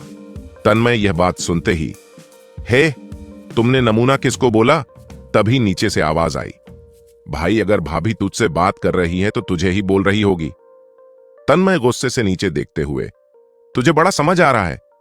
श्रुत उसके ऐसा कहने से एक हाथ अपने हाथ पर फेरते हुए, अरे अब तुझे तो पता ही है भाई कि मैं बचपन से कितना समझदार हूं। मल्लिका जो दोनों की गॉसिप सुन रही थी, उसने धीरे से कहा, राम मिलाई जोड़ी, एक अंधा एक कोढ़ी। वो तन्मय की ओर देखते हुए, लोक तन्मय, मैं खुद तुमसे शादी नहीं करना चाहती, पर पास्ट में मैंने कुछ ऐसा एक्सपीरियंस किया है कि मैं वो गलती दोबारा नहीं दोहरा सकती। अपने पापा को मना नहीं कर सकती, पर जल्द ही मेरी जॉब एम्स्टर्डम में लग जाएगी। मुझे बस 6 मंथ्स की वर्क एक्सपीरियंस चाहिए और उसके लिए मैं कुछ दिनों में एक कॉलेज ज्वाइन भी कर लूंगी। जैसे ही मेरे 6 मंथ्स की एक्सपीरियंस मिली, मैं एम्स्टर्डम चली जाऊंगी और परमानेंटली वही सेटल हो जाऊंगी। तुम शादी के 6 महीने बाद मुझे वहां जाने के लिए रोकना, मैं नहीं रुकूंगी। तुम अल्टीमेटम देना कि अगर मैं गई तो मुझे तुम्हें हमेशा के लिए छोड़कर जाना होगा, तुम्हें डाइवोर्स देना होगा। सब मना करेंगे, पर हम दिखाएंगे कि हम एक दूसरे से गुस्सा हैं और इसलिए अलग हो गए। जब मैं चली जाऊंगी और फिर वापस नहीं आऊंगी, सब तुम्हें तुम्हारी हालत का जिम्मेदार खुद को मानकर उस वक्त तुम्हें अपने मन का करने देंगे और सिर्फ 6 से 7 महीने के बाद तुम अपनी मर्जी के मालिक होंगे। अब फैसला तुम्हारा है, तुम्हें क्या करना। इतना कहकर जब मल्लिका ने तन्मय की ओर देखा तो तन्मय ऊपर सीलिंग की ओर देख किसी बात में खोया था। मल्लिका उसे झकझोरते हुए, क्या हुआ, कहां खो गए? यार, तुम्हें यह बॉलीवुड की कहानी जैसा नहीं लग रहा। तुम मैं 6 महीने के लिए शादी करेंगे। शादी की हिडन रीजन किसी को पता नहीं होगी। सबके सामने हम अस्यूम करेंगे कपल की तरह। फिर धीरे धीरे हम में प्यार हो जाएगा। हम दोनों एक दूसरे को कुछ नहीं कहेंगे। तुम मुझसे दूर जाने के गम में तकिए में मुंह छिपाकर रोओगी। मल्लिका उसे देखते हुए हैरानी से, ओ जस्ट शट अप। ऐसा कुछ नहीं होने वाला है। अभी तो तुम सुसाइड कर रहे थे, मुझसे शादी नहीं करना चाहते थे। अभी तुमको मोहब्बत होने लगा। तन्मय उसकी ओर देखते हुए, और मैं तो फ्लो में बोल गया। सोच रहा हूं किसी डायरेक्टर से मिलकर इस पर फिल्म बनाने के बारे में सोचूं। मल्लिका उसे रोकते हुए, तुम्हें जो करना है वो करो, पहले तो तुम यहां से निकलो। तन्मय मुंह बनाते हुए, हाँ तो जा रहा हूं ना। मैं भी यहां बैठकर लोरी थोड़े ही सुनने वाला हूं तुमसे। हे, मल्लिका के कहा तो तन्मय ने एटीट्यूड से हाथ बांधते हुए मुंह बनाकर कहा, हे। पर ऐसा करने से उसका बैलेंस बिगड़ा और श्रुत जो काफी देर से उसे कंधे पर लेकर खड़ा था, उसका भी बैलेंस बिगड़ गया और दोनों धराम की आवाज से नीचे आ गए। मल्लिका ने चिल्लाकर कर तन्मय को आवाज दी, संगीता जी। जो कमरे से गुजर रही थी वो मल्लिका के ऐसे चिल्लाने से अंदर आ गई। दूसरी ओर तन्मय अपनी सारी गलती श्रुत के माथे मढ़ उसे सुनाए जा रहा था। अभी वो कुछ और कहता कि तभी कहीं से कुत्ते की भौंकने की आवाज आई। दोनों जल्दी से उठकर, अबे भाग, वरना इसने काट लिया तो 14 इंजेक्शन दिलवाने पर जाएंगे। श्रुत ने आवाज की दिशा की ओर देखते हुए कहा। तन्मय और वो भागने ही वाले थे कि तन्मय रुक गया। श्रुत उसे देखते हुए, क्या हुआ, तू रुका क्यों है? तन्मय कंफ्यूजन से, अब तो केवल 3 ही इंजेक्शन पड़ते हैं ना? श्रुत उससे बेवकूफी भरे नजर से घूरते हुए, तुझे दिलवाने हैं? तन्मय ने तेजी से अपना सर न में हिलाया। तो भागना खड़ा क्या है? श्रुत ने भागते हुए कहा। वही संगीता जी के आने से मल्लिका थोड़ा अनकंफर्टेबल होकर उन्हें देखती हुई, संगीता जी क्या हुआ? मल्लिका, तू ऐसे क्यों चिल्लाई? मल्लिका बात बदलते हुए, वो मां, हमें लगा कि हमारे कमरे में कोई झांक रहा है, इसलिए हमने चिल्ला दिया। संगीता जी खिड़की की ओर बढ़ते हुए, अच्छा देखूं कौन है? मल्लिका उन्हें रोकती हुई, कोई नहीं मां, शायद हमें कोई भ्रम हुआ था। आप थक गई होगी, आप जाइए, हम भी सोने जाते हैं। संगीता मल्लिका के गालों पर प्यार से हाथ फेरते हुए वहां से चली जाती है। मल्लिका उनके जाने के बाद एक ठंडी सांस भरते हुए, थैंक गॉड मां ने नहीं देखा, वरना पता नहीं हमारे बारे में क्या सोचती। वो आगे, ये लड़का सच में पागल है, पता नहीं इसके साथ मेरे 6 महीने कैसे बीतेंगे। उसने नोटिस नहीं किया, पर तन्मय के बारे में सोचते हुए उसके चेहरे पर एक हल्की मुस्कान थी। दूसरी ओर श्रुत और तन्मय भागते हुए अग्निहोत्री मैंशन से बाहर निकलते हैं। वो दोनों एक जगह रुककर अपने दोनों हाथ घुटने पर रख हाँफने लगते हैं। श्रुत कुछ सोचते हुए, अबे साले, मेरा तो समझ में आता है कि मुझे कुत्ते पसंद नहीं, पर तू तो डॉग लवर है और तेरे पास तो तेरा कुत्ता भी है, तो फिर तू क्यों भागा? श्रुत कुछ सोचते हुए, अबे साले, मेरा तो समझ में आता है कि मुझे कुत्ते पसंद नहीं, पर तू तो डॉग लवर है और तेरे पास तो तेरा कुत्ता भी है, तो फिर तू क्यों भागा?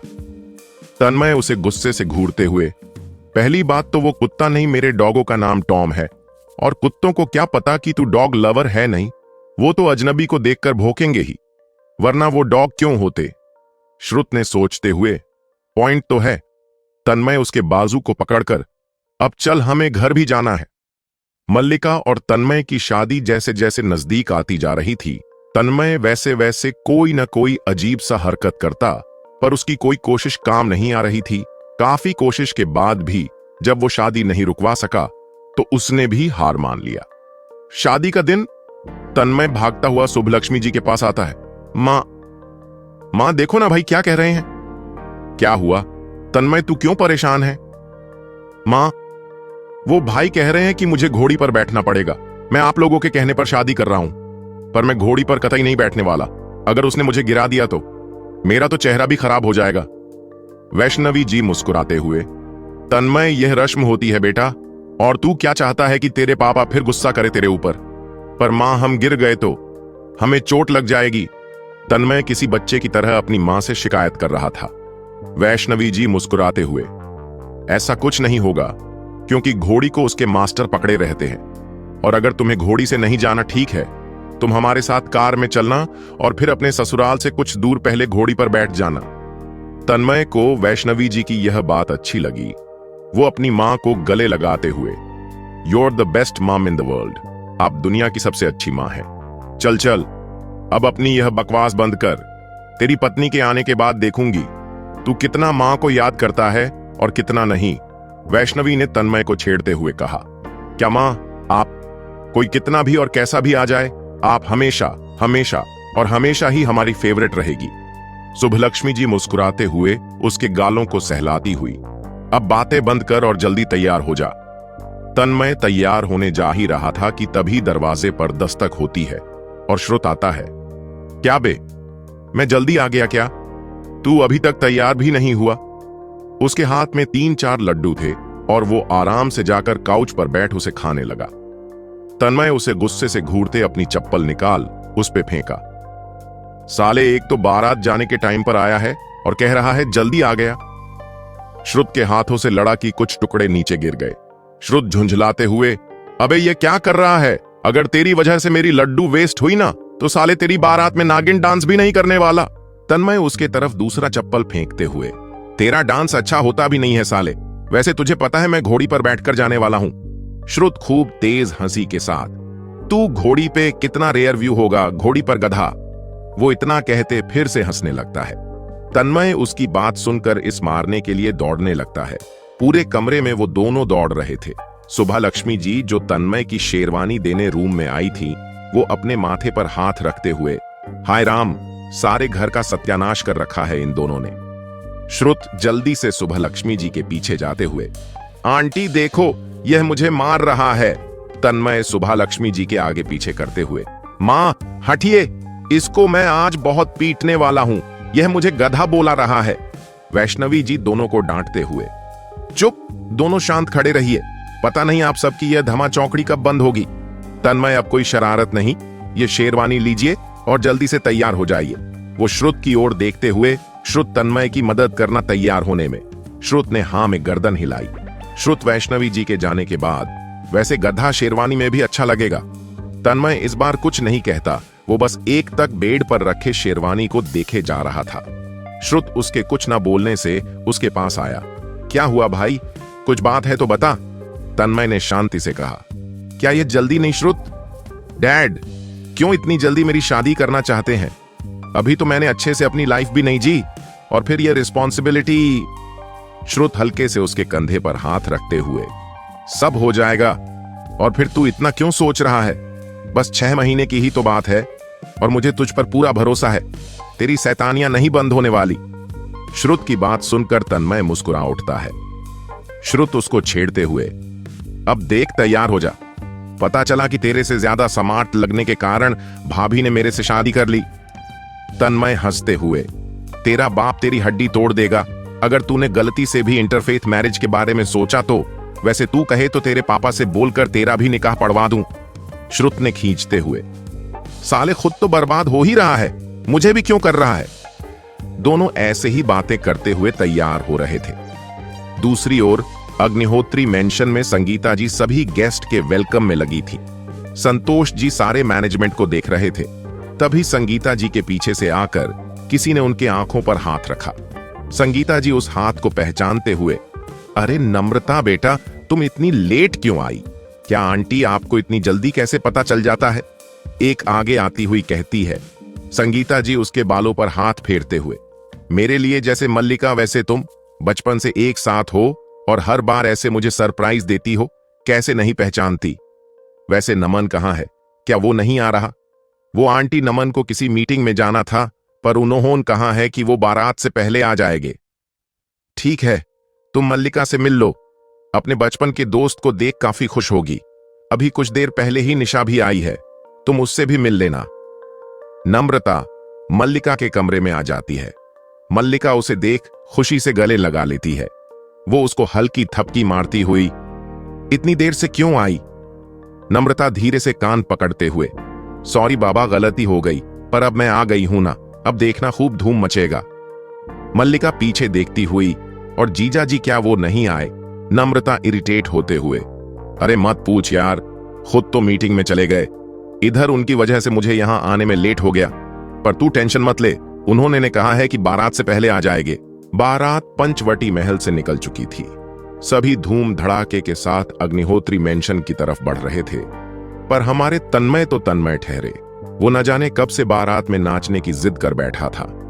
वैष्णवी जी ने उसे काफी समझाया, पर वो नहीं माना। तब जाकर भूपेंद्र जी ने उसे डांट कर बैठा दिया। अब इस बात से हमारा दूल्हा नाराज बैठा था।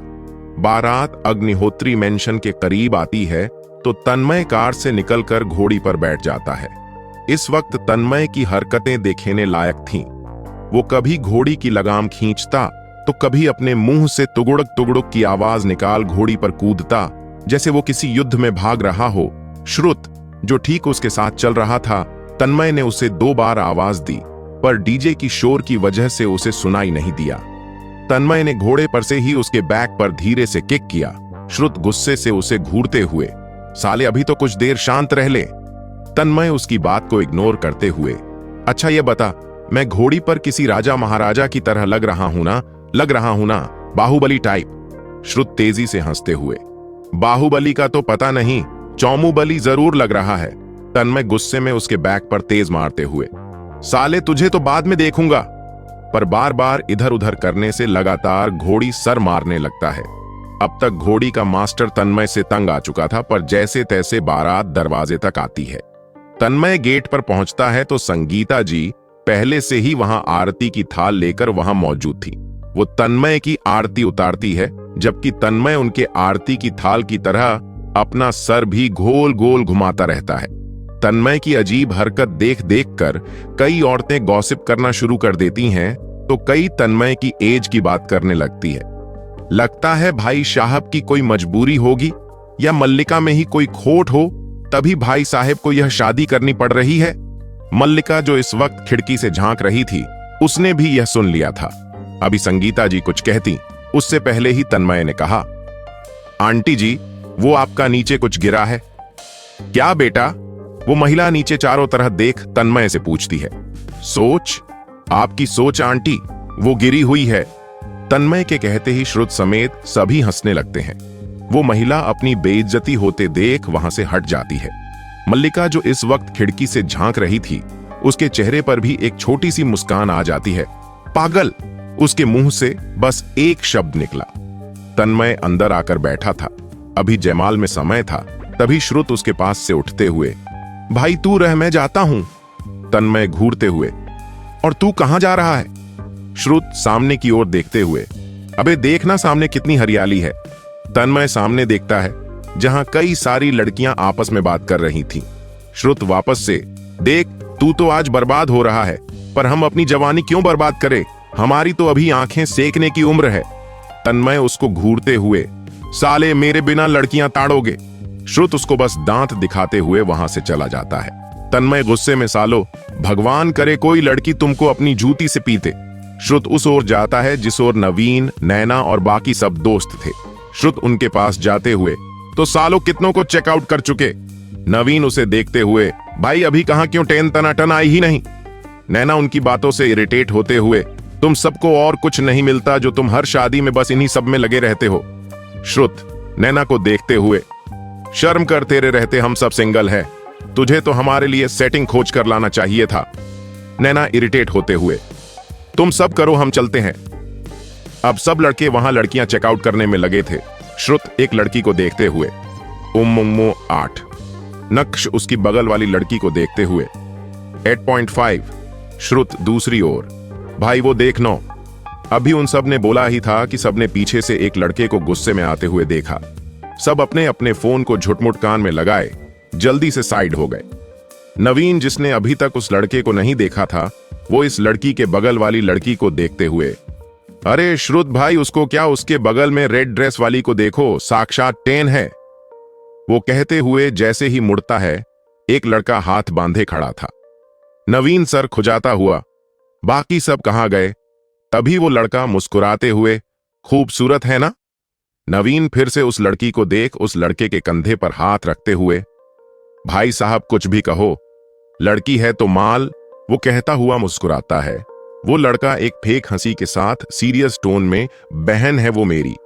नवीन जो इस वक्त मुस्कुरा रहा था, उसको जैसे इस वक्त सांप सूंघ गया था। वो धीरे से, आज तो तेरा अंतिम संस्कार पक्का नवीन बेटे। वो एक फेक हंसी के साथ, वो भैया मैं तो कह रहा था, दीदी काफी अच्छी है। वो लड़का उसके कंधे पर हाथ रखते हुए, कोई नहीं, बाहर चलते हैं, अभी तुम्हें पता चलेगा कि भैया भी काफी अच्छे हैं। वो लड़का उसे खींचते हुए बाहर ले जाता है। नक्श, श्रुत और बाकी सब जो छुपकर उन दोनों को देख रहे थे, नक्श ने अपने हाथ से क्रॉस बनाते हुए कहा, नवीन भाई रेस्ट इन पीस। कुछ देर बाद मल्लिका धीरे धीरे चलती हुई स्टेज पर आती है। इस वक्त मल्लिका को देख किसी की भी आंखें बस उसी पर ठहर सकती थीं, जबकि तन्मय का ध्यान अपने हाथ में पकड़े तलवार पर था। वो बार बार उसे म्यान से निकलता और वापस रखता। राहुल स्टेज पर आते हुए तन्मय के कान में, तन्मय, मल्लिका स्टेज पर चढ़ रही है, उसे हाथ देकर ऊपर ले आओ, और हां, जयमाल तक कोई शरारत नहीं। तन्मय बस एक आज्ञाकारी बच्चे की तरह सर हां में हिलाता है और मल्लिका को ऊपर लाने के लिए हाथ बढ़ा देता है। जल्द ही दोनों के जयमाल की रस्म पूरी होती है। मल्लिका वापस से अपने कमरे में चली जाती है। वहीं सभी बाराती वर को लेकर मंडप में आ जाते हैं। तन्मय को मंडप में बैठाया जाता है। पंडित जी शादी शुरू करते हैं, पर भाई अपना तन्मय तो तन्मय है। तन्मय पूरे टाइम पंडित जी को परेशान कर रखा था।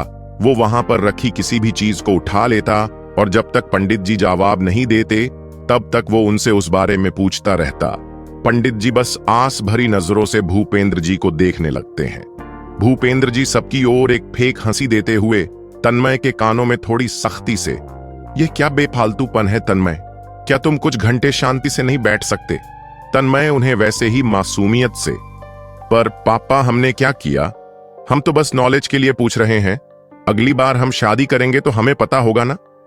भूपेंद्र जी अपने बेटे की बेवकूफी भरी बातों को सुन गुस्सा आ रहा था। कुछ देर में ही वहां मल्लिका आती है। विवाह की रस्में आगे बढ़ती है। धीरे धीरे सारे रस्में पूरी होती है। सिंदूरदान होने के बाद और तन्मय मल्लिका को मंगलसूत्र पहनता है। 7 फेरों के साथ दोनों विवाह के पवित्र बंधन में बंध जाते हैं। पंडित जी हवन में आखिरी आहुति देते हुए, विवाह संपन्न हुआ, आज से आप दोनों पति पत्नी हुए। तो क्या होगा आगे कहानी में? क्या ईश्वर को साक्षी मानकर लिया गया ये 7 फेरा 7 जन्मों तक चल पाएगा या 7 महीने में ही खत्म हो जाएगा? इनका सफर जानने के लिए पढ़ते रहिए ट्विस्टेड वेडिंग। आशा है आपको यह कहानी पसंद आई होगी। अगर आपको हमारी कहानियां पसंद आती हैं तो कृपया हमारे चैनल को सब्सक्राइब करें और बेल आइकन को दबाएं ताकि आप हमारी नई कहानियों के बारे में जान सकें।